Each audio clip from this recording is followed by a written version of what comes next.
Do one more? One more, and then if you haven't got enough, they usually play live at the Palomar on Pacific Avenue, randomly, throughout the history of the world. And other places and other groups.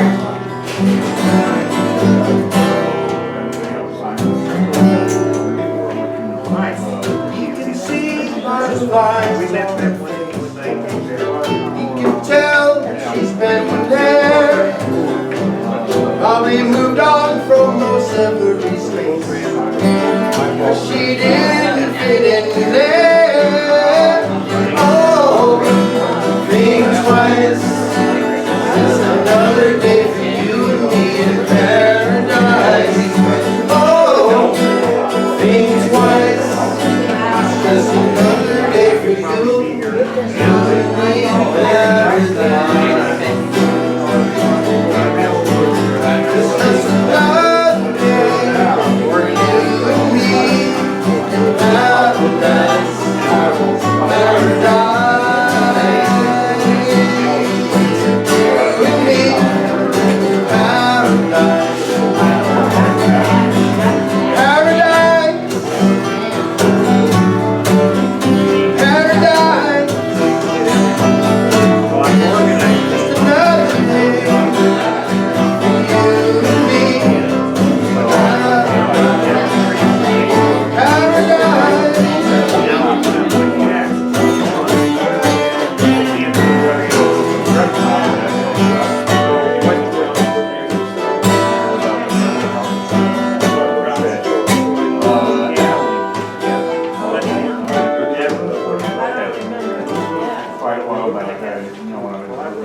Okay, attention everyone. Richard. Ah! Okay.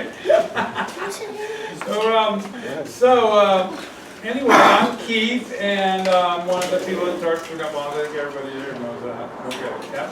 And so anyway, Alicia and I joined other California, other chapters of the Union of the Homeless from California, as well as chapters from other parts of Greensboro, Rochester, Boston, I think. A dozen states. Over a dozen states. Yeah, over a dozen states. And so there was like two broad things happening. This was in Washington, D.C. at Trinity, Washington Catholic University. The main event was the Poor People's Congress.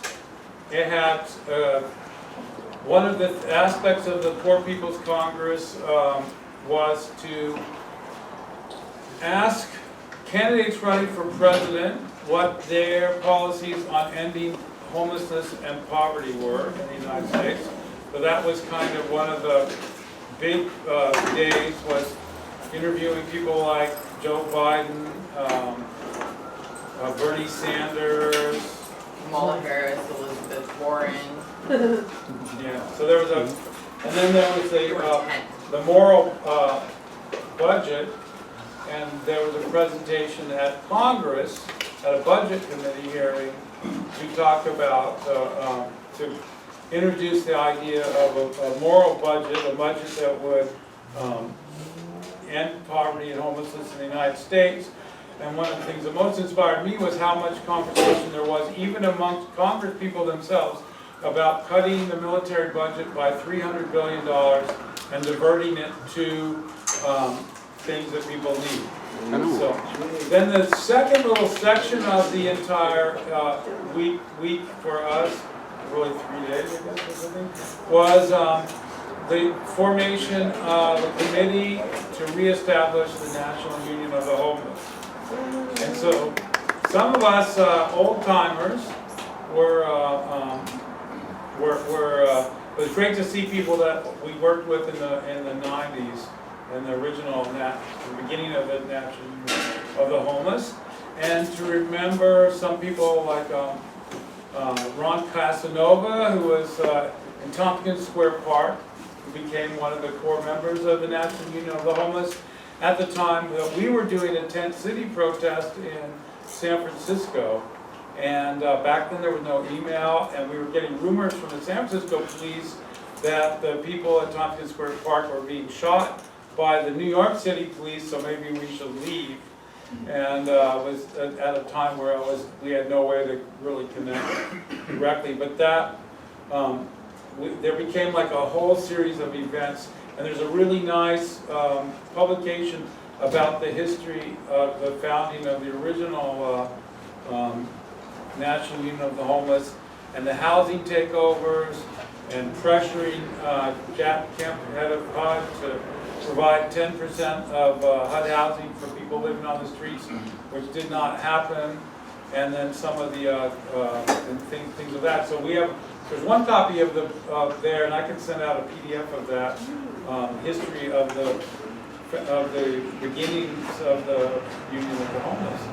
So the National Union of the Homeless, and any of us involved in those days have some good stories about how wacky that was. So Alicia then is the main person here, Alicia Cool, with the Union of the Homeless, and she will describe her experience there, and then we're going to show a part of a video of the founding workshop of the committee to reestablish the National Union of the Homeless. And some of the people you'll see there are those original people that have been doing it since the 90s or late 80s. And so there's like this solid many decades of organizing in the homeless community that is at the core of this committee to restart the National Union of the Homeless. Okay. Well, like he said, the first day Could you say your name again? I'm sorry, I couldn't quite. Alicia Cool. Alicia Cool. Thank you. Thanks. The first day we did the Moral Action Congress, where we did the question and answers with the presidential candidates for 2020. The second day we did workshops where we learned about poverty, the problems that we have, racism, the systematic oppression that we've all gone through that led to this drastic homeless crisis that we're all dealing with now, looking for solutions for. And one of the things that we did, like he said, we had the committee to reestablish the National Homeless Union. And what that means is we're partnering with different leaders from all across the nation, and we're all working together to address these issues. Part of that is lawsuits, part of that is education, part of that is letting people know what their rights actually are. So we have to fight back. And on that note, we have a lawsuit going, I'm sure a lot of people know that, with the city of Santa Cruz on the 8th and 14th Amendments for a lot of things that they've been doing here, breaking up the encampment, throwing people's things away without due notice, not storing things like they're supposed to. There's a lot of what we believe are violations of Martin versus Boise. Let's see, what else can we talk about? We've been gathering declarations, and so that's part of fighting the lawsuit. We need to prove what people are going through. When they closed the Ross camp, they only stored 14 items. So, I mean, just imagine all of the property, the life-saving things that people needed, their medications. I mean, people are going through a lot. And one of the only ways that we can fight that is together. I mean, basically, one individual is just not strong enough. But if we band together and we just hit them with all these different lawsuits, we keep the narrative flowing in the direction of solutions and what we're all going through, I believe that will lead to positive change. So then, we did not participate in Santa Cruz, I don't believe, in the 40 days of action. I think we had videos as far as the Poor People's Campaign. But there's a direct affiliation between the two movements, they're united. They showed videos of the actions, so the Poor People's Campaign targeted city or mainly state houses in nonviolent civil disobedience actions to get poverty on the agenda, to stop like anti-poor people laws, to these kinds of things. So there's an anticipation that the poor people's campaign here in Santa Cruz and solidarity, or in conjunction with the Santa Cruz Union of the Homeless, will be doing things like workshops on how to do your own lawsuit, cultural things like music and art, poetry, highlighting the talents of the people that live on the streets, direct actions against the laws and policies of the city and counties of Santa Cruz, those kind of things in conjunction. Yeah, Richard? I just want to acknowledge the people who are around the room, particularly Robert with Pup. My question is, the flyer indicated Poor People's Campaign. I wonder if either one of you over the last year have been active. I see your shirt, and if so, I have no idea when Drew left, there was leadership of a pastor. I don't see him here, it was to be a co-pastor. Is there any way in the agenda beyond that we could have a check-in or get information about where the local Poor People Campaign is? Is it sponsored, this meeting, by the two of you or Robert, or, I don't know. Well, I have a meeting with Drew actually tomorrow. I'm going to be the new co-chair of the local chapter of the Poor People's Campaign for Santa Cruz, and then Christopher Van Hall is the other one. And so right now what we're doing is we're trying to come together, since I'm new and kind of taking over for Drew. And I haven't even met Christopher really yet, so we're gonna get together and kind of establish where we're gonna go now. There's some powerful activists over here. We can all help through you. Yeah. Yes, So, I'm open to feedback. Alicia, have you been in touch with the co-chairs of the California Poor People's Campaign and the San Francisco Bay Area co-chairs? No, If you get. but I met a lot of people in DC. Did you meet Anthony Prince? Oh yeah, Rachel, so are you Yeah. working with? I'm working closely with Anthony Prince. Wonderful, Like this. wonderful, Yeah. thank you. Yeah, he helped organize our delegation to go to DC. So, That's great. yeah. And he also was kind of the glue. He went on a fact-finding tour, so to speak, where he met all the former, or many of the former leaders of the National Union of the Homeless. And he was the kind of person that he kept feedback. Do we want to restart this? It looks like the number of people moving onto the streets is getting really huge. Maybe we should do something. There's campaigns against people living on the streets. So he was probably I would say one of the core people Yeah, that he's brought like us right in the middle, together. connecting all the dots. Yeah, and he's been aiding us in the lawsuit here in Santa Cruz, and has aided many other, And he is the general legal counsel for the California Homeless Union, so. Are you gonna talk a little bit so that people know about the work that you've been doing with Anthony, Alicia? Like with the Ross Camp and stuff? Well, I hinted on that a little bit. I mean, we did an injunction. We were able to hold off the closure, for a few days. Ultimately, the city, said several mistruths that led to the closure. The judge's decision ultimately to go ahead and lift the temporary restraining order, which allowed for the closure of the Ross Camp. And basically, what happened is everything that we said would happen. People are all over the place now. The community is making all these complaints. People are getting, I was just at the Public Safety Committee meeting on Monday talking about the fact that the police are disrupting people's constitutional right to sleep. They are giving trespass tickets.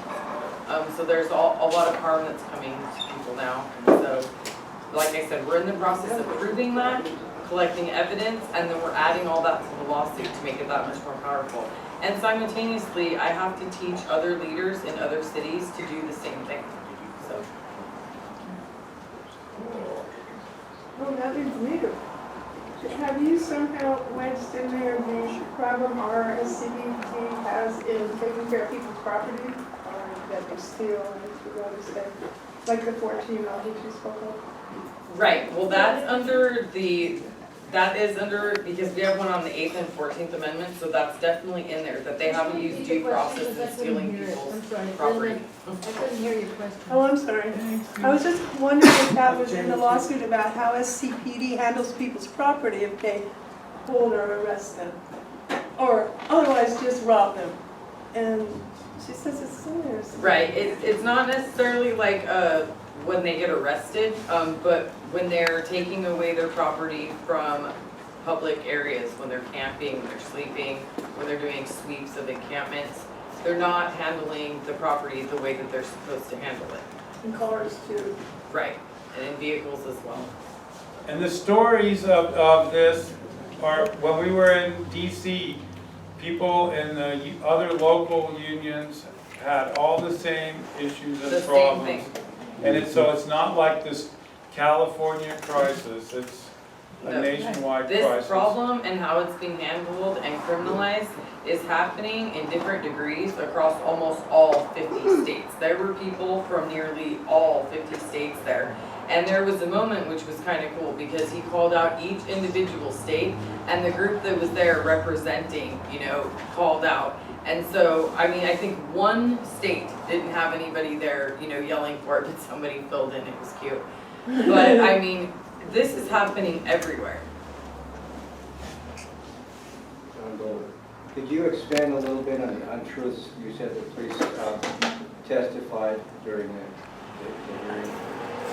Yeah, sure. And whether your advocate presented evidence to contradict police. Yeah, I mean, I can't remember every single probably detail per se, but one of the things that was factually misrepresented is the amount of needles that were there. The cleaning that would have to be done to clean up said needle contamination. There's no way that they needed to dig up several inches of the soil in order to clean and I think everyone knows that, common sense wise. They didn't need to, dig all the way down to the rocks and make it look like it's the surface of Mars to clean needle contamination. I have no idea what that costs, but I do think that was unnecessary. They misrepresented themselves when they said that it had to be done in a fashion that would move everyone out of there in order to clean it. We had an agreement a week or two prior that any cleaning would be done in conjunction with people living there, and it would probably be done with Parks and Rec and work with the people there so that they would not have to be displaced without adequate shelter. But that the health and safety hazards that were being suggested would be addressed. And there were several misrepresentations by Susie O'Hara about the amount of shelter availability that we currently have, and also the barriers to get into those shelters. There were several misrepresentations. All have the ages. No one can. Yes. Can I offer an informed viewpoint on the needle and the needle issue and on the need to move everybody up to do it? Would you speak louder, please? Yes. Just want to offer some clarification, informed clarification on the needle issue and the need to move everybody out to be able to deal with the needle issue. I'm very familiar with the discarded parts of the needles, because I see them all over the place. And it's typical for pack rats, wood rats, who are extremely common in this area and all over town, if you know anything about them, to pick up something like that and carry it back. They'll do it, if nothing else, they'll gnaw on it, just because of the smell of blood. All right? And so, even though those needles may have been discarded or left on, even in the open, the rats will carry them off to concealed places. That's what they do with stuff. I live outdoors and I've done it for years. It's exactly what they do. And they'll pick up anything and they'll gnaw on it.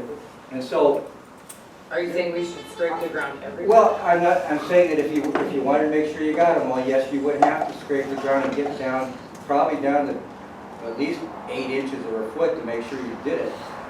Okay, and you certainly would have to move everybody to do it, because they're not going to do it by hand. They're going to do it with a machine, and that's exactly how they did it. Well, I would argue the amount of needles that actually were even said to be there. I walked that camp on a daily basis and didn't see anything that would call for that.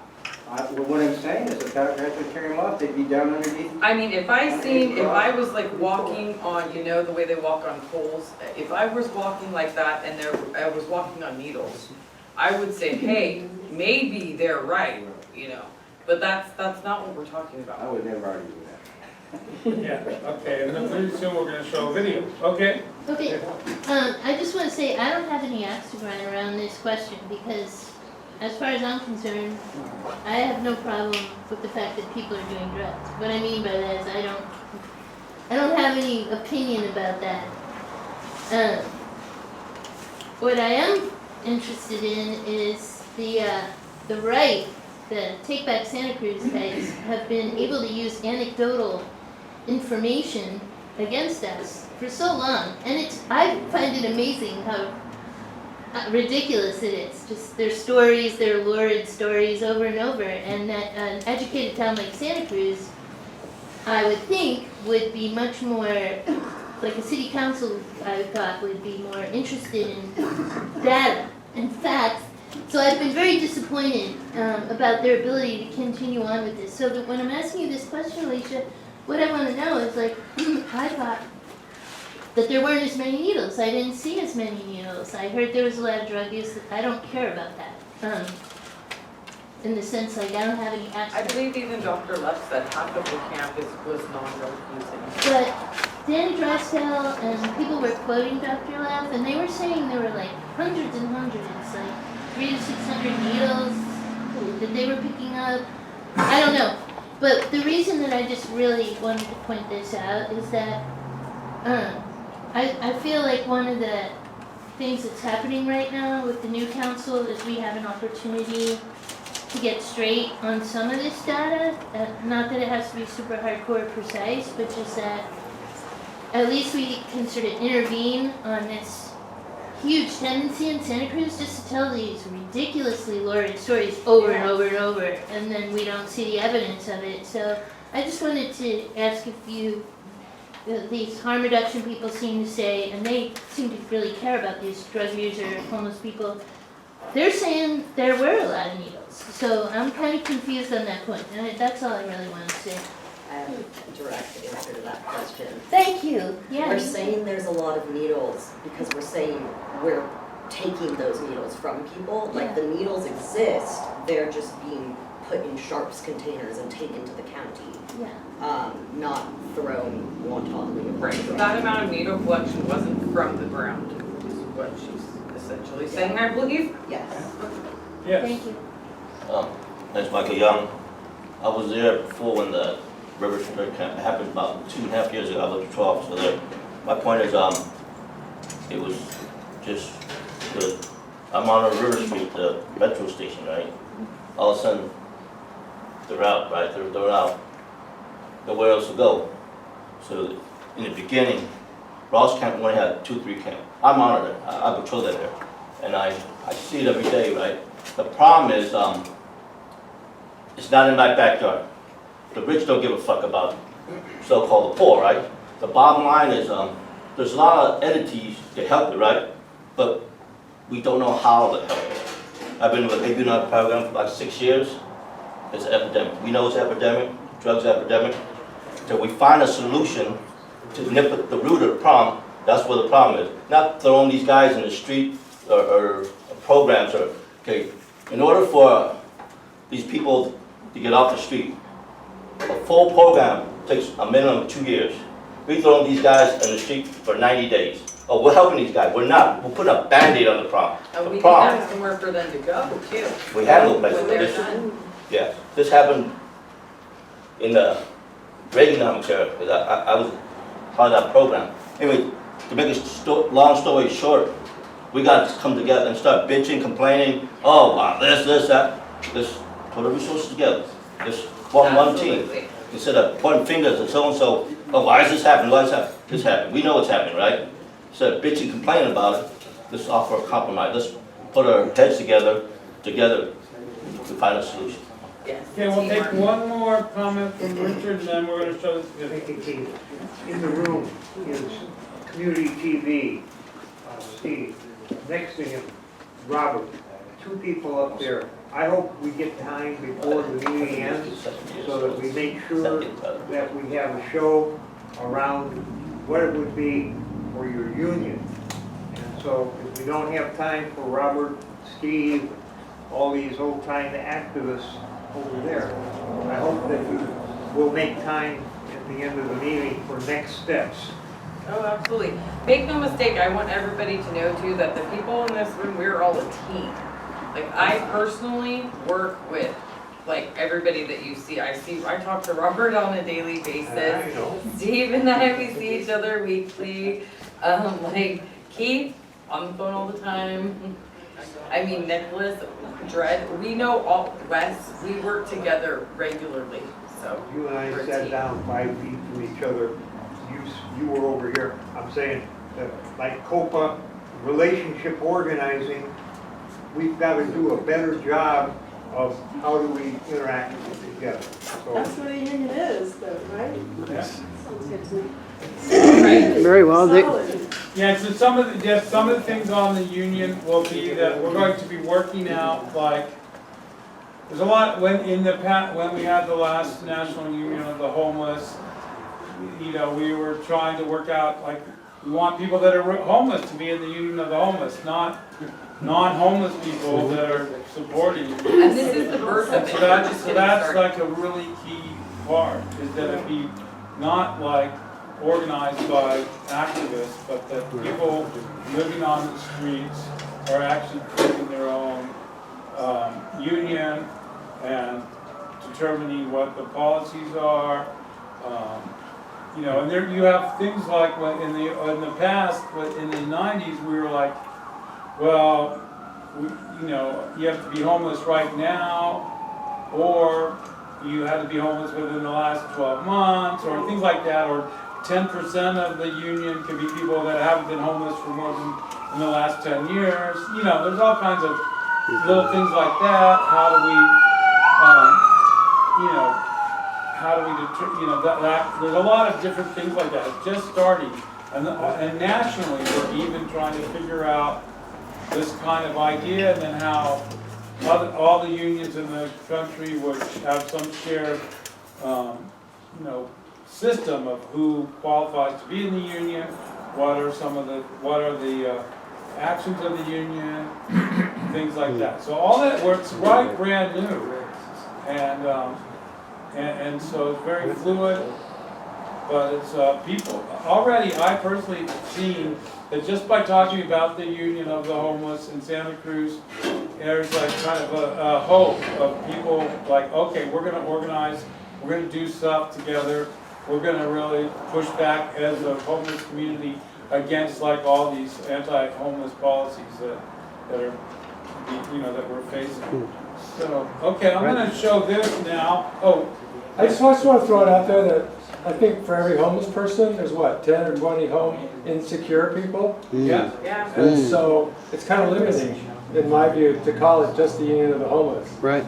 Like, that's a small Poor. subset of these things. These things apply to a lot larger set. Absolutely. Maybe homeless tomorrow. Well, that's what Yeah. that's what the Poor People's Campaign is, the people that are And there's nothing potentially- set in place right now that says if you're not currently homeless, you can't be in the union, so. Yeah, but it's Well, definitely And I don't think to that's empower, gonna- yeah, so there's gonna be, you know, we had all kinds of methods we were trying to figure out back in the 90s, and so we'll have to do that. But I think that unlike the 90s, we now have the Poor People's Campaign. And the No, there was a Poor People's Campaign twice before. that was started by Dr. King. yeah, back Yes. then, but not in 1990. I don't recall a Poor People's Campaign in 1990. There was a National Union of the Homeless. Jerry Hunkle. There's many of those kind of things, food on bombs. There's all kinds of stuff working with poor people, but there was kind of a lapse from the Poor People's Campaign itself in the 60s to the one that just started like a couple years ago. I mean, there was like, well, Kensington Welfare Rights were also working with food on bombs, which were also members of the National Union of the Homeless.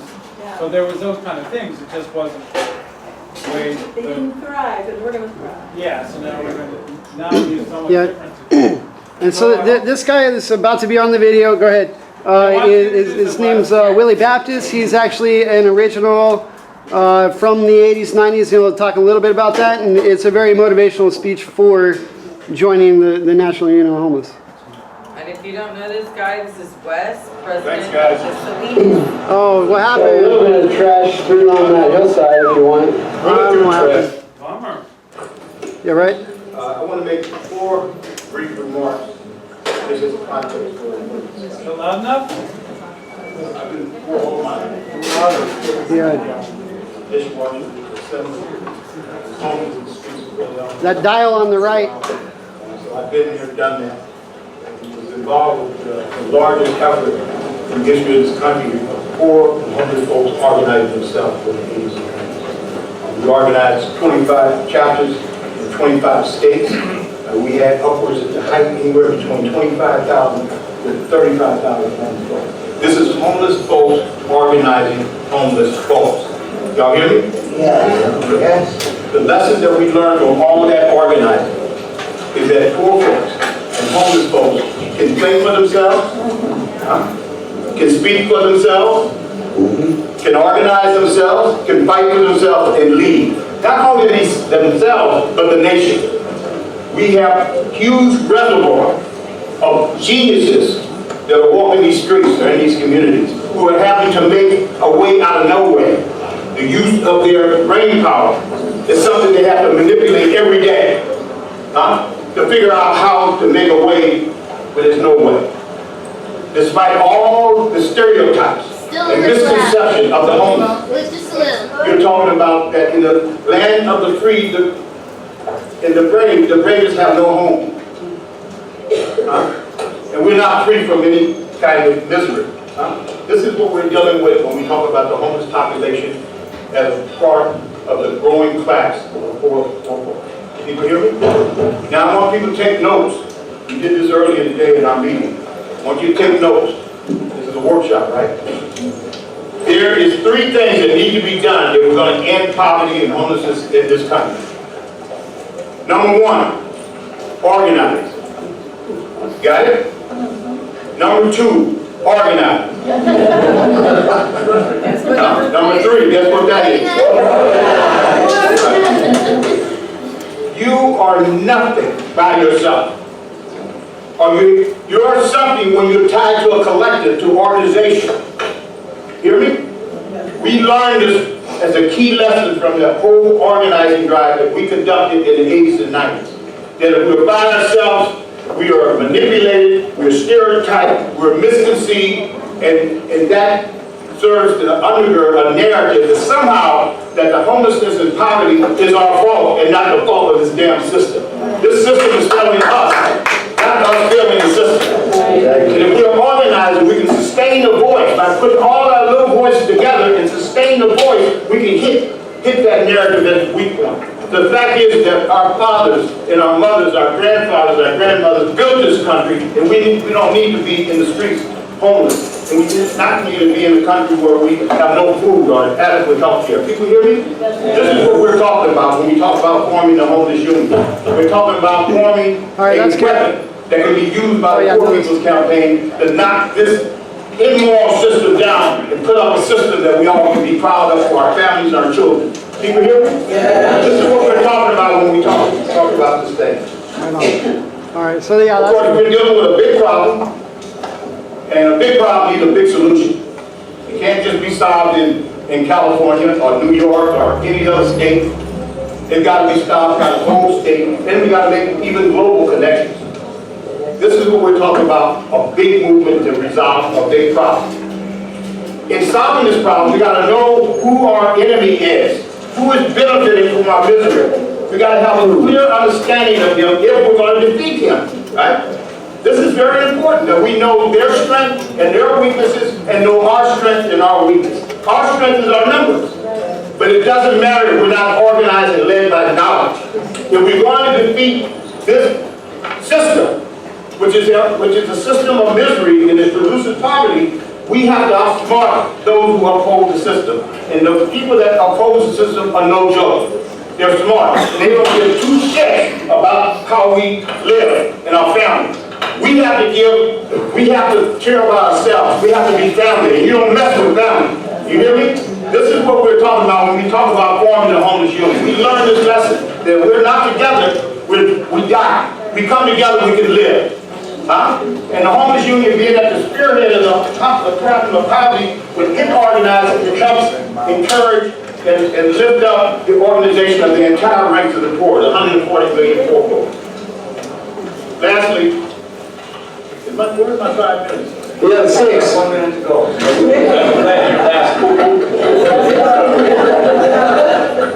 Lastly, the Reverend Dr. King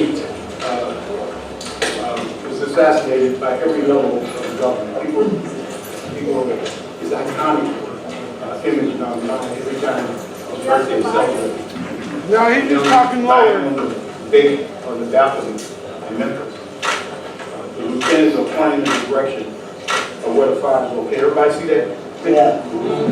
It turns out there was a gentleman. There was a gentleman who was kneeled down. It turns out he was stealing his Bibles. His name is Merrill McCullough. Merrill McCullough was members of military intelligence. He's now somewhere in Africa, they say, working with the CIA. It turns out that with the trial, they proved that every level of government was there and was part of that assassination. Why did they assassinate King? They assassinated him because you do not unite the body.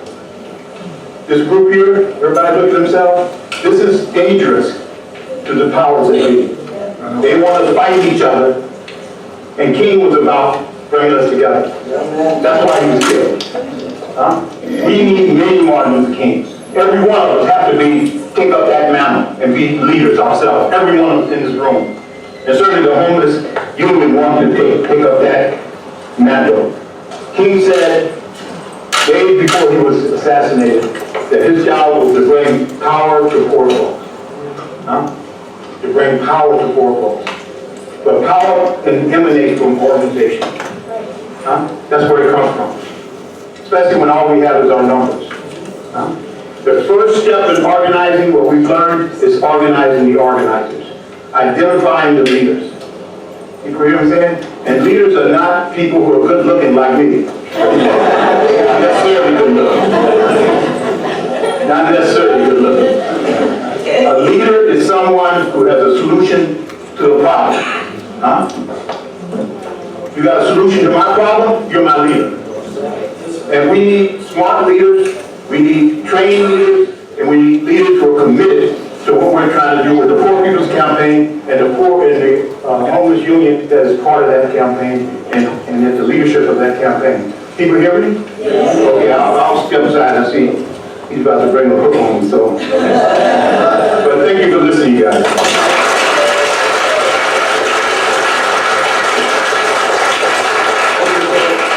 What's Wes's last name? White. White, thank you. He's behind you. I'll give you the card just for fun. Meeting Right, West. watch out, he's He's right gonna behind talk to you. you about real life. That's Wes. I'm real obnoxious. There you go. Oh, yeah, right. You can tell by the Okay. haircut. So get a flavor of the workshop Oh, Willie Baptist. and how Willie Baptist is the one that was speaking, and he's one of the core members of the National Union of the Homeless in the early days. And I believe he was out of Philadelphia and Kensington Welfare Rights and connected, as you know, Will, to move to Africa Family and move and everything. They were all like, that was at a time when the city of Philadelphia was destroying dozens of houses a day as official city policy, fearing supposedly that somebody might arson the houses. And so there was a group of people, including Willie and others, who started taking over abandoned houses to blockade the city from, I think they might have ultimately destroyed something like 60,000 units. More than a block. They wiped out more than a whole block in Philadelphia. Block after block after block. They bombed, moved, and burned that block down. But they also took bulldozers and leveled hundreds, like thousands of homes. Well, that sounds familiar. Yeah. So yeah, it was. So that is where that Union of the Homeless grew out of. And incarcerated 9 people, or 2 of them are still in prison. Most of them have gotten out, or 2 have died in prison. Oh. Question? In Detroit, they've been tearing down abandoned homes for years. In fact, I heard on the radio they had a $20 million program to demolish these homes that are abandoned, as it just become drug houses and fire hazards, et cetera, et cetera. I mean, you go down there and buy a house for $15, but you gotta have money to fix it up. And, you know, the neighborhood's you can look on Google Earth and areas that used to be suburbs in the 50s are like a wilderness now practically. It's pretty sad. Yeah, well, when the Union of the Homeless, the National Union of the Homeless was happening, there were these National Day of Actions of, one was about housing now and a Thanksgiving, right? You were involved with that, Robert. And, so, yeah. And so what we did was we started a thing called Homes Not Jails, and we started taking over abandoned buildings in San Francisco. The buildings were abandoned because of the savings and loan crisis. And so we would discuss, if a house was actually owned by a family and just falling apart, we left it alone. But if we found mortgage companies and banks were in litigation over the house, we would take off the lock, put our own lock on it. And then at the tenants union, we had a wall with all the keys of all the houses in San Francisco that we had locks on. And we had, according to the book, No Trespassing, we had keys to 400 buildings. And what we would do is at dinner, Food Not Bombs, we would announce that anybody here want a house? You know, and so people would go, oh yeah, and we particularly picked, you know, like people that were like struggling to get to the meal in wheelchairs, or families with children's, and but you know, it eventually became anybody. And then we would urge them to meet us at an address at 9 in the morning. We would show up with the key, open the door, and we'd have a lease ready for everybody. And that way then the people could turn on electricity, and then we would turn on the water, which was always easy to do. Just take the cover off in front of in the sidewalk and turn the dial. You'd have people all through the house to see if it's going to start leaking through the building. If it was cool, then you'd yell out, okay, it seems like it's just faucets, it's not broken pipes, and then you'd have yourself your water. And some houses lasted 2 days. Some houses lasted maybe 3 months, something like that. And then when houses, there was, so that kind of thing. And meanwhile, the other members of the Union of the Homeless in other cities were also taking over buildings. We didn't really perceive ourselves as, when you read the history of the National Union of the Homeless, it doesn't actually say anything about homeless jails, even though it was really part of it. But, and then there was actually official Union of the Oakland Union of the Homeless takeovers with Dorothy and who else? Tom? Terry Messer. Yeah, Terry Messer. A couple here too, Terry. Yeah, so there was those housing takeovers. And so right now, you know, the housing market is such that it might not be the easiest thing. Now there's much more strict laws. In this town is particularly vicious. But you know, that might be something that happens if another housing foreclosure crisis occurs and more houses are abandoned because of it and so on. So anyway, that's the kind of thing that happened in the early edition of the National Union of the Homeless. And that was in the 90s, did you say? In the 90s, yeah, we started, we took over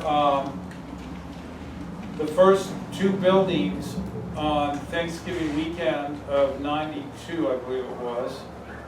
And what we did was we showed a video about squatting in, well, I don't know if it's called video at that time, but whatever it was that showed up on a TV, like a VHS or Super 8 or something, I don't know what thing we had then.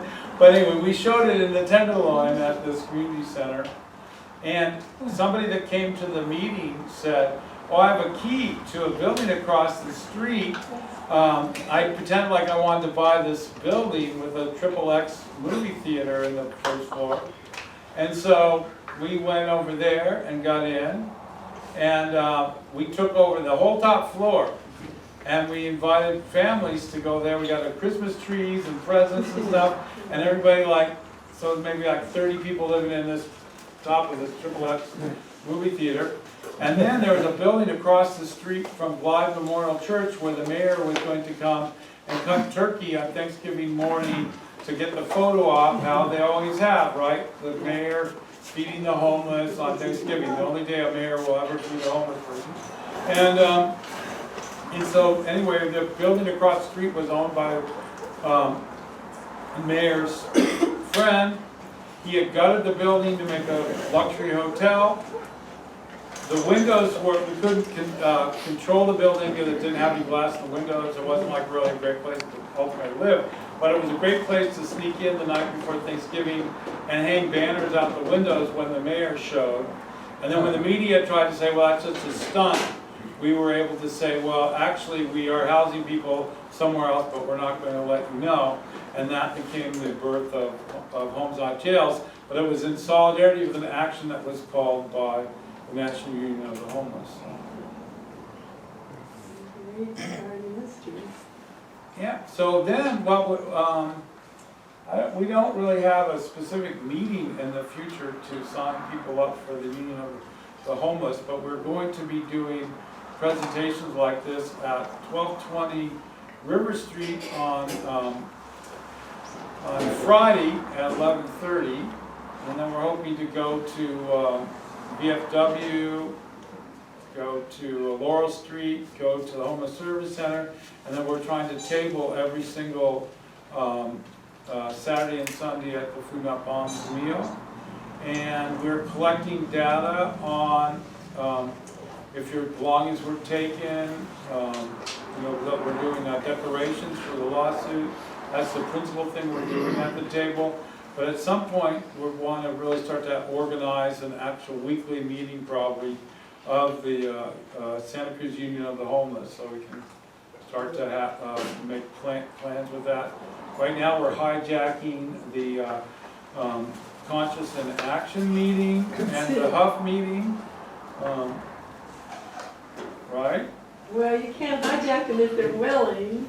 No, we love them being there. Yeah, so anyway, anyway, that's, but at some point we want people that live on the streets to really be organizing their own meetings, doing their meetings. I know Robert's there with his radio program. My coaching is, can't we just set up a table for the union, or have somebody there with a laptop interviewing those that come on Monday night at the Red Church? Well, that's a good idea, we should do that. I just did. Are we allowed so to that do you- it?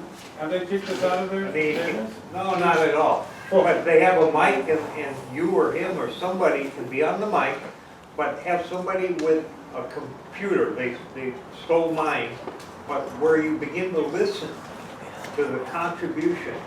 We're going to have a union for homeless. You need to listen. Call them doctors. Say you got a street PhD, and ask them the questions. We're here in Santa Cruz. I sure know you've been there, and what a great place to organize the coffee house Monday nights. Yep, I think that's a good idea. And then we were actually, there's a, what's that? University of the Streets? Any university? Huh? No, not that, but the one that Anthony Prince is involved with, or actually Willie's the one that does it. Not sure. Anyway, there's like an actual curriculum that Willie and others had made, and they're sort of touring that. Right now, we're doing it by telephone on a conference call, and it's like, I think it's called University of the Streets. But anyway, so that's the educational component.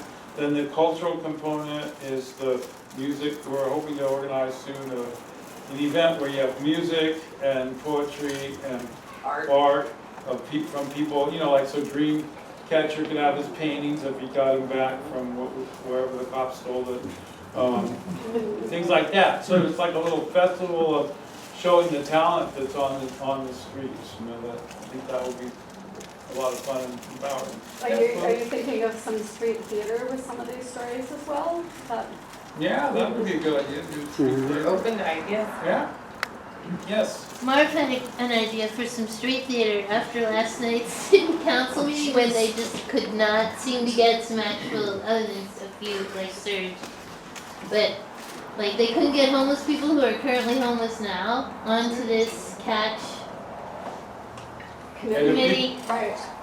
I was telling Marv that, you know, Cynthia Matthews is going on and on about, well, we don't want anybody homeless now, but if they have lived experience and so Marv was talking about how what we should do is maybe have a committee for the wealthy, the well-to-do, but when we get this committee going, make sure that we don't have any actually very wealthy now people, but only like bankrupt wealthy people or people who I think that's a great idea. people who've lived experience who are wealthy. I think maybe we want to take this idea. Either. I have no lived experience. Wes, did you have something to say? I think that's a great idea. We just have our own. No, it was Marv's idea, not mine. Yeah, I think that's a wonderful idea. That's beautiful.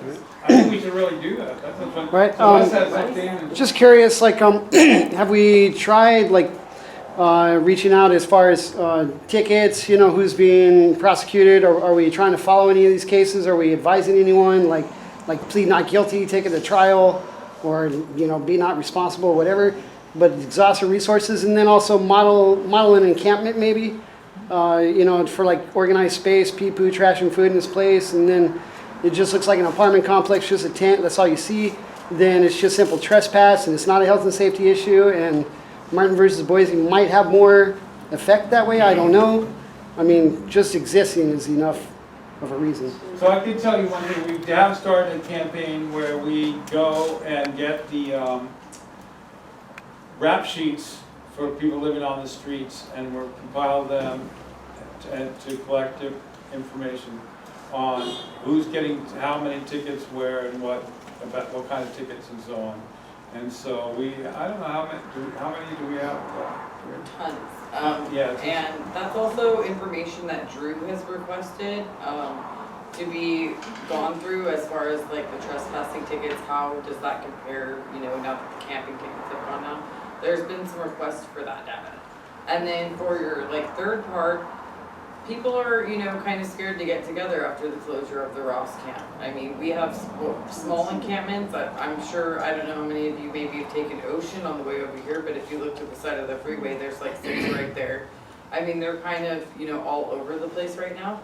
I hope that they're practicing, you know, what you said, everything in its place, but as far as getting together something like the Ross camp and where we can actually do an organized example of what a deliberate encampment with some rules and self-governance would look like. It's hard to do that right now because people are nervous about, you know, being criminalized for doing so. Okay, over here first, and I know. John Golder.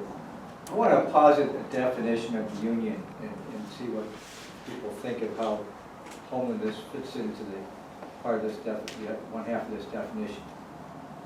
The union's I'm familiar is for employers and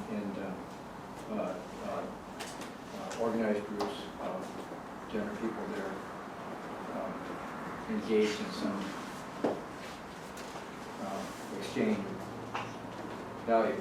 So, if a union is a collection of people, group of people who are petitioning to address their grievances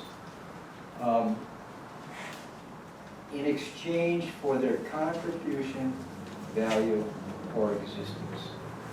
Where does the homeless as a group, as a general group, fit into that definition? And you think that definition is a good definition of a union? I'm curious. Well, do we have a source to make sure that's technically the technical definition? Like, they're contributing. Can you talk louder? Can't hear you. So Oh, I want to hear you. Be recognized, honor the Okay, so honor the chair. So, okay, Richard, and then you could, yeah. I appreciate that, but I have sourced what doesn't exist in the USA. We use the word youth union, AFL-CIO. Unions are behind the 7-day, how we want to call it, 40-day work week, $15. So it should be just automatic, but it didn't happen without structure. It's a union. We have student unions. There's no reason that we can't come here because we're progressive. Look around the room and see how many years of activism is around us. I'm just saying, let's make sure this conversation continues, and let's start with what you're describing, that we're listening to those who are homeless until you call the next meeting. Coaching right here in this room, we're at the hub of so much that goes on in Santa Cruz right here in this room. I'd like to hear what this young Yeah, lady yeah, has said. yeah, you were about to say something? I'm sorry, I'm very impulsive, I should have waited for you. No, to it's not a acknowledge problem. me. No, I it's just okay. feel like every question this man has asked has been distracting, and it's really bothering me, because first he talked about needles for no reason, now he's asking what homeless people contribute and why they should unionize. I feel like if that's a question you have, why are you here? Alright, I have a question about an action. I feel like we need to, or what I would like to see for an action is I would like us to come together to talk about how tremendously positive and unique the Ross Camp experience was. I mean, I could talk about that. One, number two, what the city did that was just really sneaky. It was the largest homeless encampment that city of Santa Cruz has ever had. Thank you. And that was so important in terms of building organization, I felt. Just so many things I could go into. So what I would just personally like to see, and I just want to put this out there because it's the kind of thing I would really like to see the homeless union do, is I would love for us to have, like Alicia, if you could, have a press conference with people who are on the Ross Camp Council maybe, but others, and you and the homeless union, and really talk about the tremendously positive experience it was for people, the belonging. I personally see, if somebody has a drug addiction like that, I felt like that camp had some of the most vulnerable people. And that's one of the things that I liked, is those people had a place to belong, they had some safety, they had some community. I saw people with severe handicaps there, trying to stumble around over rocks and all that to get their meal that Food Not Bomb served. I just saw so many positive things happening, and it really also brought people out of the dark. But my point being, I don't want to go on about all that right now, is I'd love to see an organized meeting about that, because the city has their spin on it. And I feel like we need to have what are those things called you put across to the news? A press release. You have a press release from our point of view. What a tremendously positive thing that was for not only the homeless people, but the entire community. And then also what the city did, not going into tremendous detail about each point, but what they said versus what they did. That last thing with that ex parte permit, I forget now what was so sneaky about it, but it was sneaky. And to hear that they've only safeguarded 14 individuals' belongings, for example, Linda was talking about. 14 items. 14 items. So to focus on the points of just how dirty-handed, and not that we use this language, but really corrupt and uncompromising, how they're putting this spin on it, but in fact what they actually did. And the reason I would like to see that is, for one thing, we do have strong leaders. Alicia Kuhl, in my opinion, is the best thing to happen since Linda and Robert and Keith. I mean, it's been so great. Thank you so much. And so if you would take leadership, I would follow through on task, but I want this to happen because I feel like one of the ways they get away with so much here in Santa Cruz is they've got the Sentinel, they've got the good times, really. And so I would like us to see us use the media in a way that would really talk about why that was such a beneficial thing and why, what the city did and what we're looking forward to, but also what you're saying now, like how this has pushed people back onto the streets and throughout the neighborhoods. Because the city, and I'm sorry, I'll make this really quick. Last night, the city got that commission together, and the reason they did that, the reason that they got that particular commission together is they don't like the work you're doing, they don't like the strength that was brought out by the homeless union and all these people here organizing the Ross Camp. And so they want to nip this in the bud. And most of those people were business leaders and nonprofit leaders and not homeless people. I wanted to get back to the union part. I was part of a union when I was a journeyman printer. And the most important thing is the words collective bargaining, collective negotiating. Nice. That's what the strength of a union is. Because you're not bargaining just for yourself, but you have power in masses. And that's what they scare everyone when you get together. So you want to make sure collective negotiating or collective bargaining. Robert? Cool, very cool. Yeah, Robert has something to say? A couple things. First, I think any individuals here can begin working on projects themselves. You don't have to wait until you get an official announcement from the FUTA or something like that. I mean, if you want to organize a group that represents a counter paper to the Ross Camp, you can do that, and I think it should be done. And some of us would be happy to help. I did a sign-up list, which many of you signed up and it presented to Alicia and whoever's doing the national union. Secondly, there are a couple of things coming up. For example, you already mentioned one on Friday, tabling out at the 1220 River Street. But there's also, I believe, a demonstration. This is a little off topic, but maybe not, against the war in Iran. Coming up from what, 4 to 6? You're organizing that on Saturday, Keith? On Saturday at the town clock, 4 to 6, protest against the war in Iran. That's one. Another thing is the Parks and Rec Commission meets at 4 o'clock on Monday at the City Hall area. That's a group that some of us have been concerned about in terms of trying to bypass or put pressure on the City Council or organize the community or give an announcement about what we're going to try to do in response around the closing of bathrooms throughout the city. That's, for example, the Loudon Nelson bathrooms, City Hall, the failure to open 24-hour bathrooms. And then a week from that date, we've got an actual protest planned in front of the Parks and Rec Department, which will involve the placement of an actual bathroom to substitute for the failure of the city to provide that. 3 o'clock on Monday, It'd be kind of Monday like after an art next. exhibit / statement. Sorry?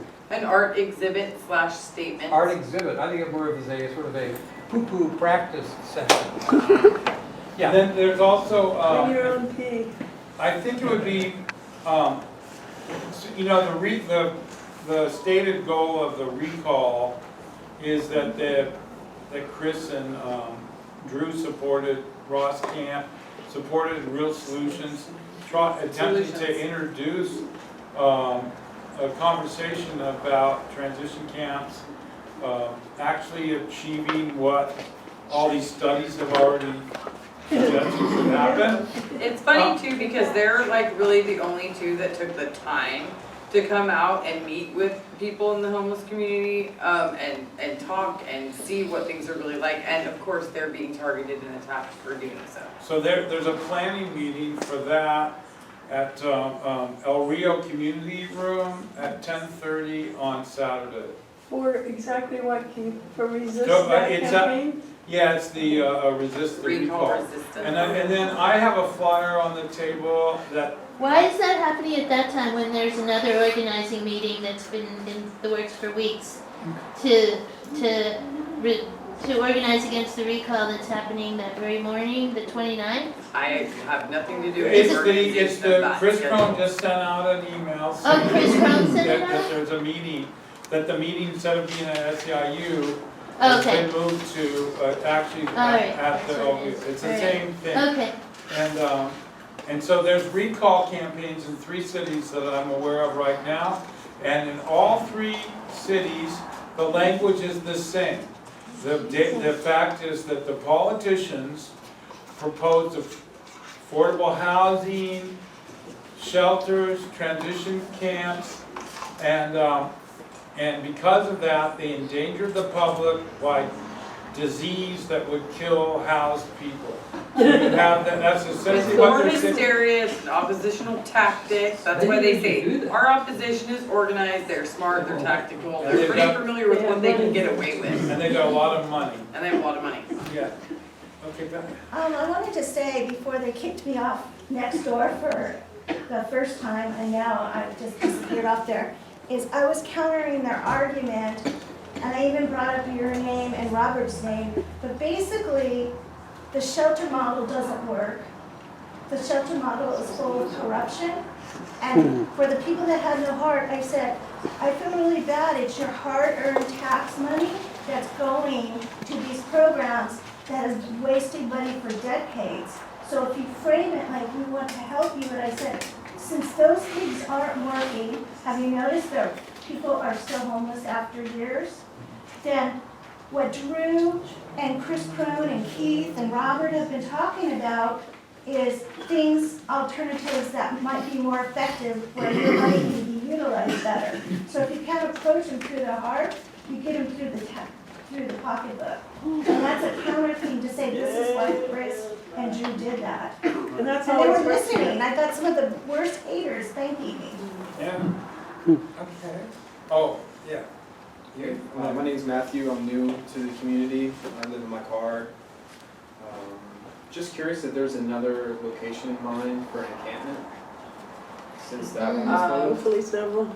Well, there are several locations that have been like discussed. None of them have gotten approval. Basically, after the Depot Park sleep space was kind of slated and knocked off, they decided not to really discuss further locations for a transitional encampment, kind of, swept that under the rug, extended the life of the contract of 1220 River for the 61 lucky people, I guess, that are living there in that very restricted environment. And so that's basically the only thing that they're offering right now. And speaking on the shelter model, that is a big issue. Right now, and we just discussed this Monday at our safety meeting, the camp that we have is completely full. I think the waiting list is like 25 to 30. It's at capacity. We do have room at the VFW shelter. There's a reason for that, though. Right. Right. It's going to be closing on the 30th, which is going to lead to less options. But we have vacancies there now, and the reason for that is it's only a nightly shelter. They only allow you to have one bag of belongings. There's high barriers to that. People that have to go back on the street, and live their life every day are not just going to have one bag of belongings. I mean, even with the storage program, there are a lot of barriers to doing that. So we have a humongous shelter crisis, but transitional encampments, self-governed, have been actually known to be successful. I mean, we obviously have the issue of there's nothing to transition into right now because we have no affordable housing.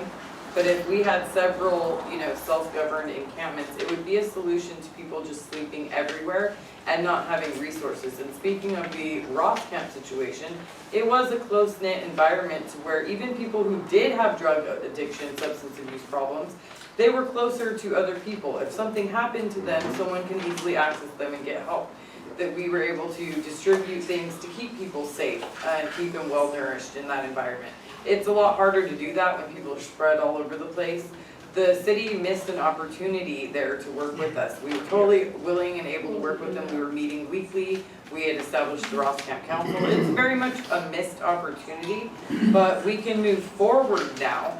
And if we can get more attention on getting an encampment, I mean, that's ultimately a good solution for where we are right now in this city. But we need support.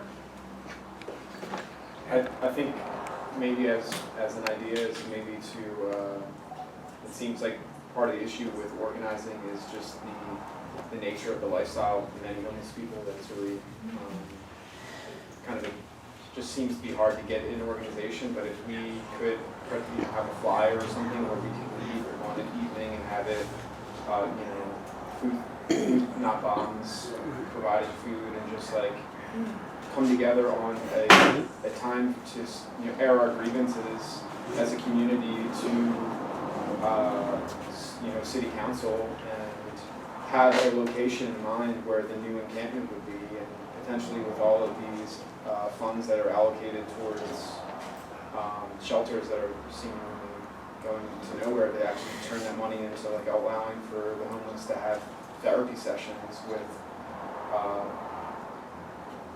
counselors, so that I feel like if the mental health issue is addressed a little bit more seriously and is considered as like that could also be the root of some of the drug use problems. Well, I know we have a volunteer. Keith and I were working on setting this up, and this is why we were hoping that we would get the city's approval, because we've kind of been addressing everything that they asked for. They said they didn't have a nonprofit to run it, so Keith stepped up.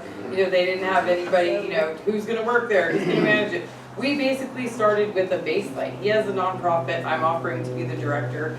I already found a substance abuse treatment counselor that was willing to donate 3 days a week of her personal time.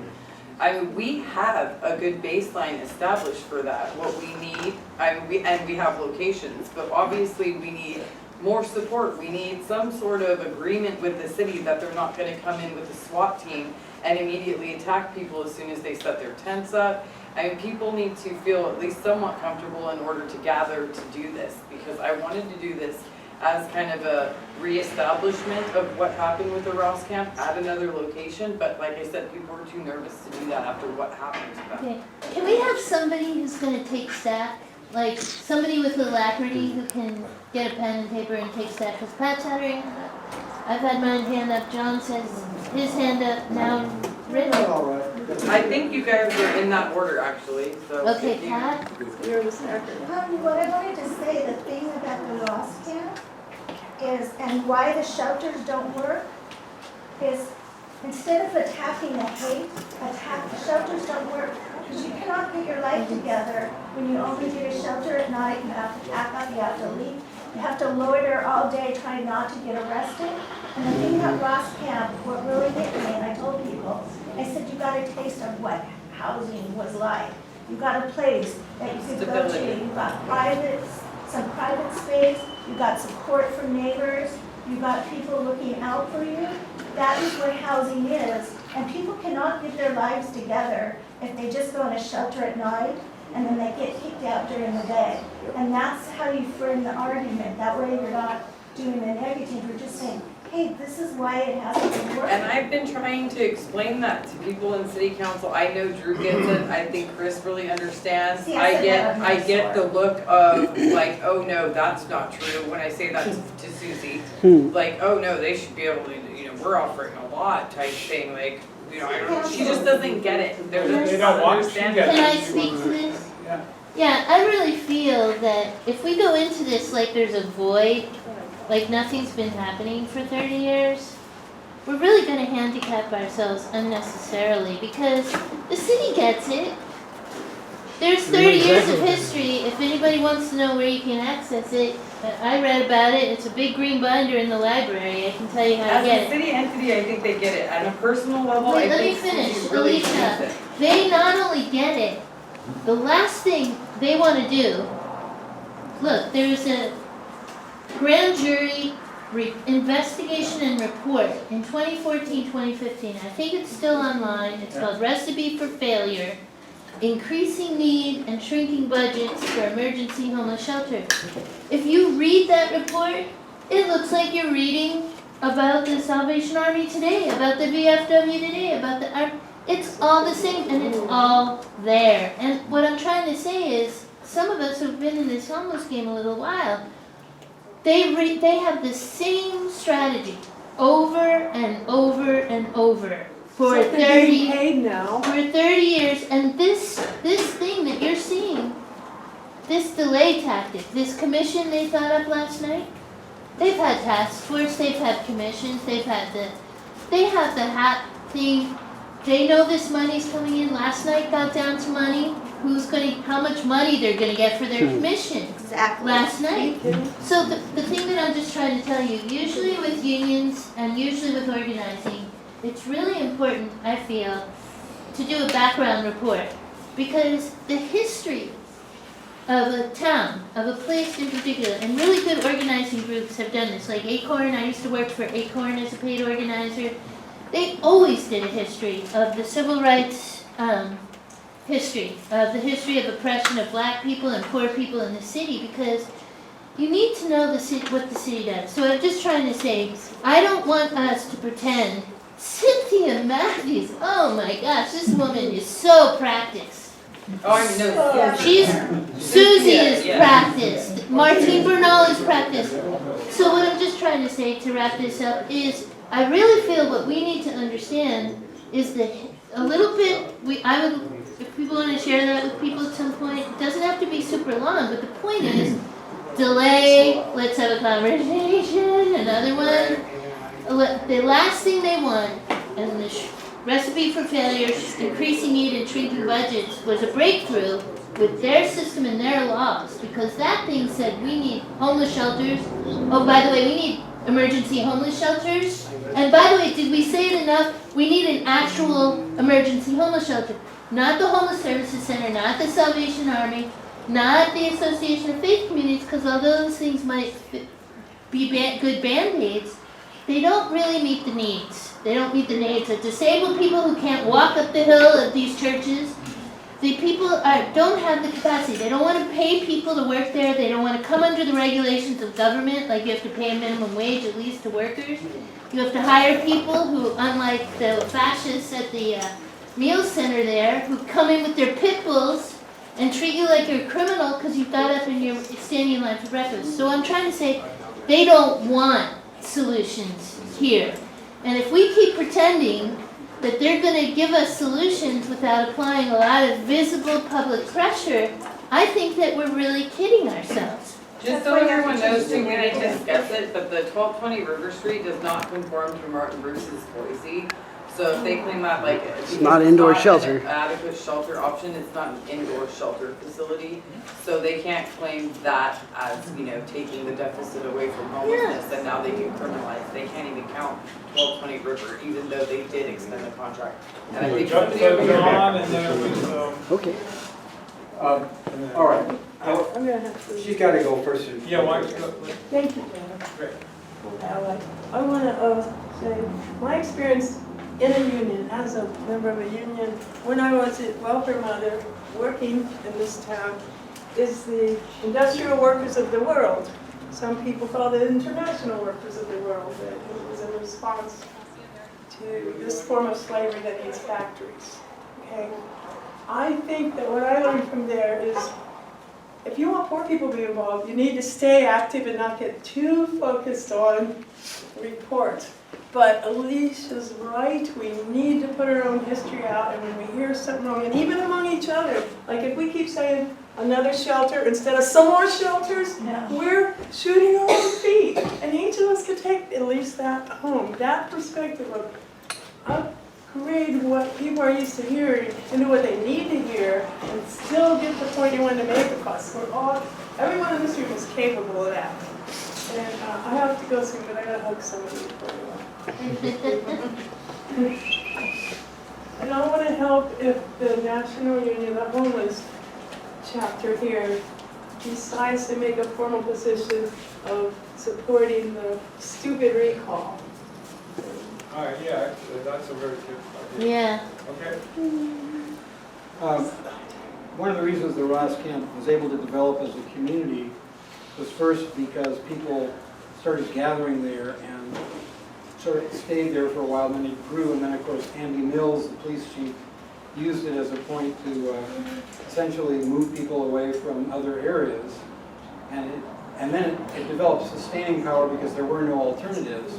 And you had this questionable majority on the city council that might have, didn't quite want to say get out, Cummings kind of did and didn't, and then he told everybody to leave. The issue now is how do you establish a second such situation? That's what Matthew, you were talking about. And I did notice that sorry to interrupt, but the fence is knocked down. If you can organize everybody to go back there, we can start there. I mean, I don't know if you can, it's not really organizing, it just sort of has to start to happen. But then, It's just not happening. I brought this up earlier in one of our other meetings. We meet often, Conscience and Action meet earlier every Wednesday at 11, for those who probably already know about this in this room. But the last time we met in this room and in previous meetings, we got all kinds of people signed up. I circulated another sign-up list and gave it to Alicia. But these are people, you are folks who probably want to be contacted if there is another camp that forms, so you know where it is, so you know where people can go. And also, maybe we can do this thing we talked about before, which is having some emergency where the people are likely to go down there and help defend and document if the police get into it. And that's the situation. The other situation is that the Martin versus Boise threat stopped them, I think, from an immediate dispersal of the Ross camp. So now what we don't have, and what's been mentioned, what is brought up here, is that nobody is working with public defenders about local cases. Neither the Union of the Homeless or anybody else, myself included, are working systematically to help people who are getting ticketed or harassed. And the public defenders, although they're a crappy group of people at some basic level, they nonetheless are the people that actually deal with these low-level cases. They don't usually deal with infractions, because that's what we got here. But they can still be, they can be approached for strategies in dealing with misdemeanors. And I think if you start presenting to homeless people the possibility that they'll be defended, and as Wes has found out over in Salinas, it's very hard because people don't show up for court, they're hard to reach, and so forth. But that could be, a team could be involved in that, and I'd be happy to try to be supportive of that if other people are too. It's not that court is any solution, it's not. But the idea that you're going to get some kind of support might be helpful. I'm just looking for ways. John Gold, I would like to add some things for the benefit of the group and to help you. Elise and I were the only people in this room that went up to the retreat at the 911 center, and we got the advantage of seeing the city council work on their principles of community and interaction and make commitments that everybody should make and that we can hold them to. And there's at least 12 people that were in this group that know me personally, that I helped share with. They know my skill levels, my knowledge and experience. I worked for the city for 6 years as a building inspector. My career was solar design, energy conservation. I've helped with tickets. I've helped with legal problems. I'm a survival expert, bushcraft expert. There's no way in hell I would want to camp with people 2 feet away from me that use drugs or are ill or addicted and crazy.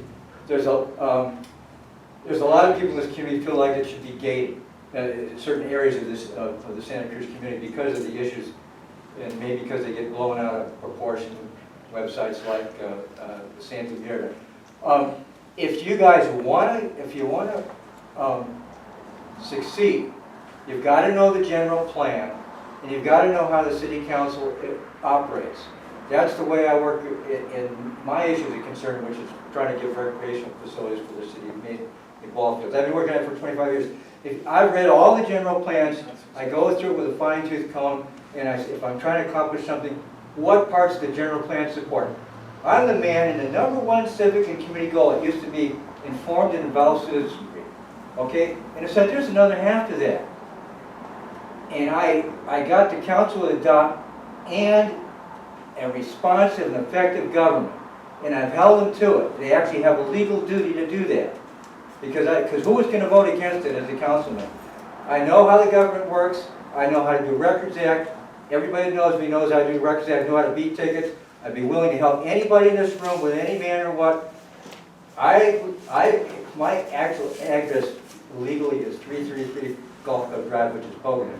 I got that through the post office, and they let me put up a. So if you want some help, I'd be glad to help. And I appreciate that. I'd like to respond to that directly, actually.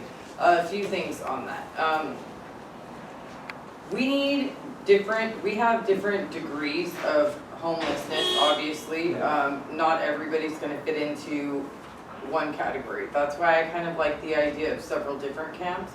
Although not so much separating people as in you're gonna go there because this is wrong with you type thing, but maybe people can self-select what camp they feel most comfortable with. Like you said, if you're not comfortable, that's a personal choice. But with that being said, I kind of have a personal limitations on, and trust me, I know how things work. I know exactly what it would take somewhat to get a large amount of community buy-in, but there are certain things I'm not willing to make sacrifices on. I believe in dignity. I don't want this to become a containment situation.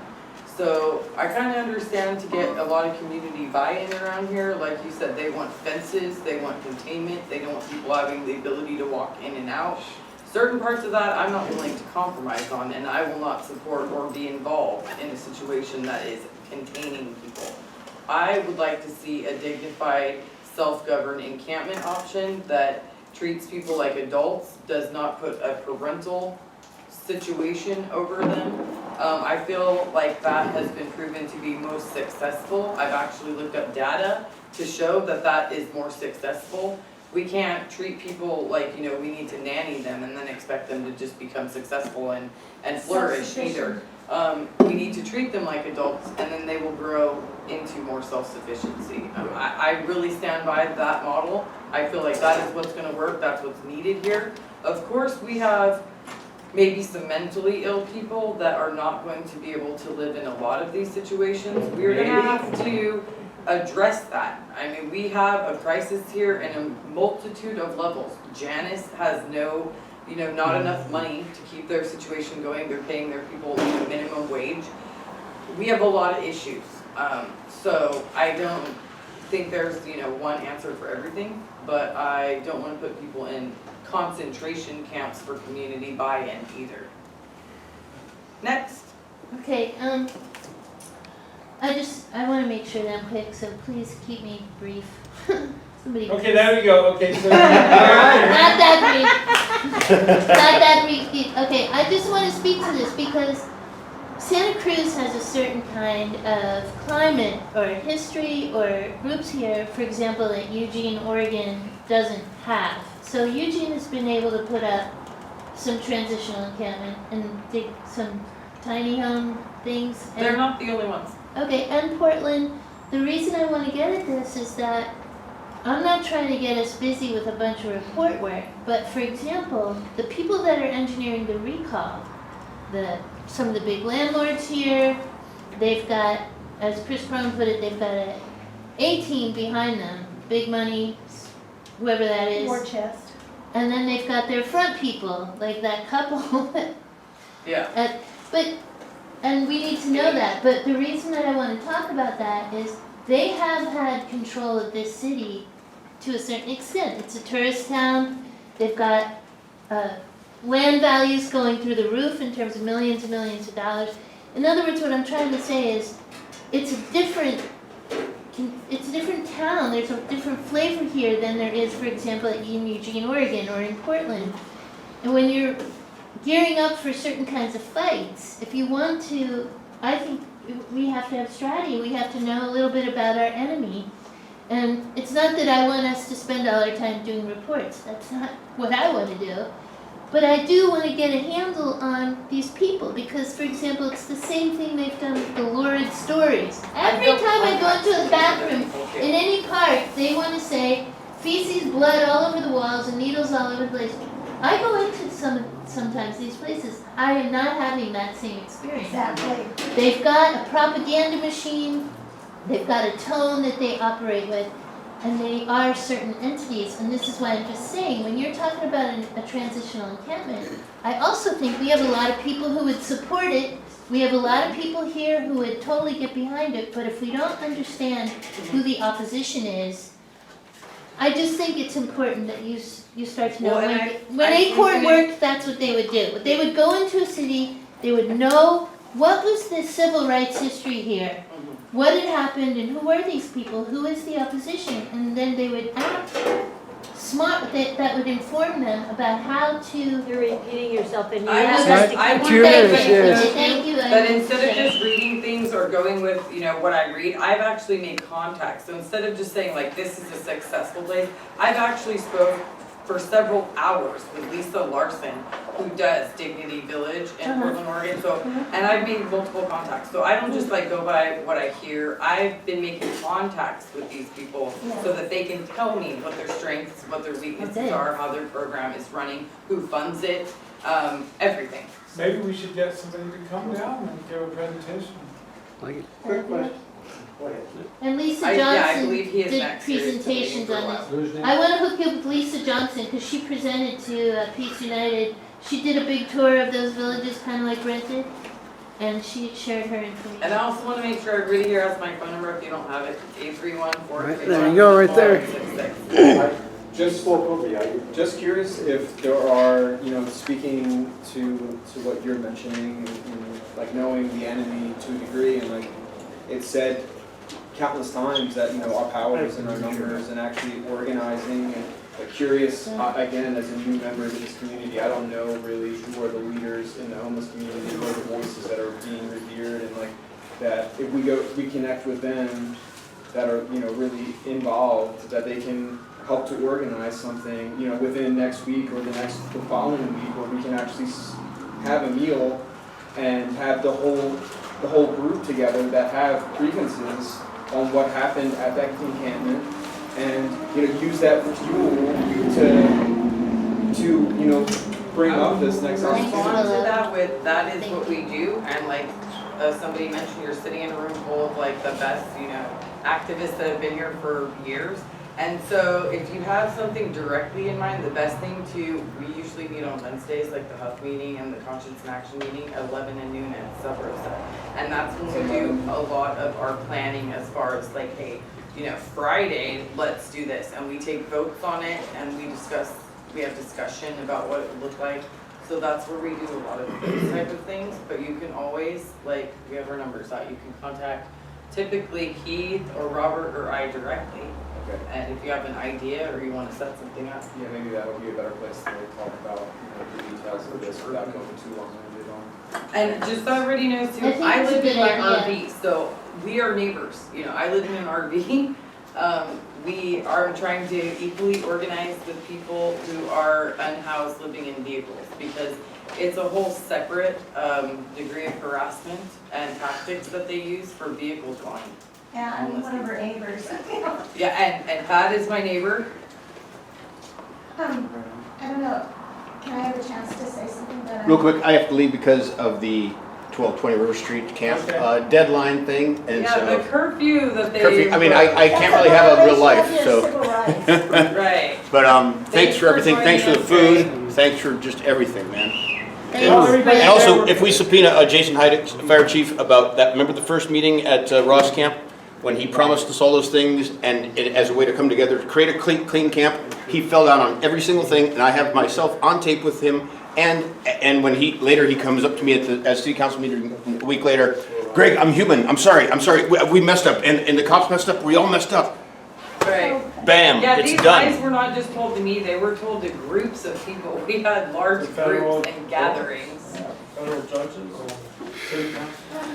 Should we, I was wondering, one quick thing though, should we vote to support an end to the recall of, you know, while we have a bunch of people here, rather than just me sending out a thing saying that we. Yeah. Well, so anybody here object, anybody here support the recall of Chris and? Discussion. That's the easiest number to count. Okay, so. Because from my stand from the Poor People's Campaign and the Santa Cruz chapter of the California Homeless Union and Santa Cruz County Homeless Advocates, my personal 3 organizations that I work with are in opposition of the recall. We do not support the recall against Drew Glover and Chris Brown. So no one objects. So if we put out that this meeting of the Union of the Homeless and the Poor People's Campaign supports Chris and Drew. Okay, opposed to the recall. Yes, all in favor? Yay! Aye. Quick question. Quick question for you. Do What you got? you know anybody who's has gone through this whole person care program. Are you familiar with it? Whole person care program. Yeah, it's what, I don't know what nonprofit, I don't know if it encompasses behind it, but the idea is that you can't fix the homeless problem without fixing the drug problem or the mental illness problem. And so there's what it is to establish priorities for the people who get some housing. I have to interject there though, that implies already automatically that a homeless person falls into those categories, which supports the narrative that it's something wrong with them versus something wrong with society. Well, and I have to tell you, because I live in my RV, what category do you think I fall into? I don't use heroin, do you think I'm crazy? I mean, so there must be some reason that I live in my RV, right? Couldn't be that rent's like $3K and I have 3 kids. Like, that, I like to avoid anything that supports a narrative that something's wrong. Do you know the problem? Do you know the program exists, number one? I'm not, what you just described, I know of multiple programs, but I don't know of the one you just said.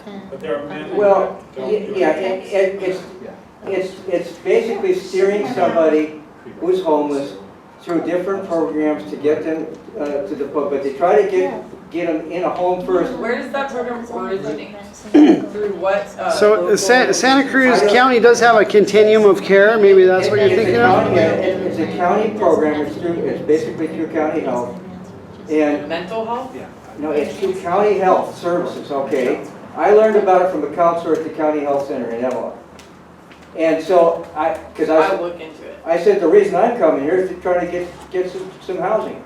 And he said, well, to make it priority, you've got to be in one of these several categories. Here's how they pick your priority. I'm familiar with that. Okay, you've got to have been arrested a number of times, a recidivist, you Yeah. have drug, alcohol. I've heard that. That's a VI for that. Addiction problem, you know. Because that has to do with funding and they can Yes. sort of break the rules and fast track you if you meet funding criteria for Well, those things. that's So right. that's a problem. That is one of the systematic problems that we have. I have heard of that method of housing people and looking at So needs assessment. it's real compassionate, but you wind up housing the people who, you know, in the worst case. Sometimes can't. So I wanted to, so some people raise their hands a lot. This young man has not said anything, but has raised his hand. Gotta be aggressive. And so if you could say something and then we'll go. Whole person care is just a holistic approach. So instead of having services that's going to fit everybody, it's an individualized approach. I used to be a housing navigator within Compass, and what they do is a housing first model. So we're not going to expect for somebody to get clean and sober and work on their mental health issues in order to receive housing. So it's the Maslow's hierarchy of needs. How are you supposed to tackle all these other things when you don't have housing? So whole person care is just an individualized service plan. Where are you at? Where do you most need support? We're going to get you housing and then tackle those things. Whole person care is also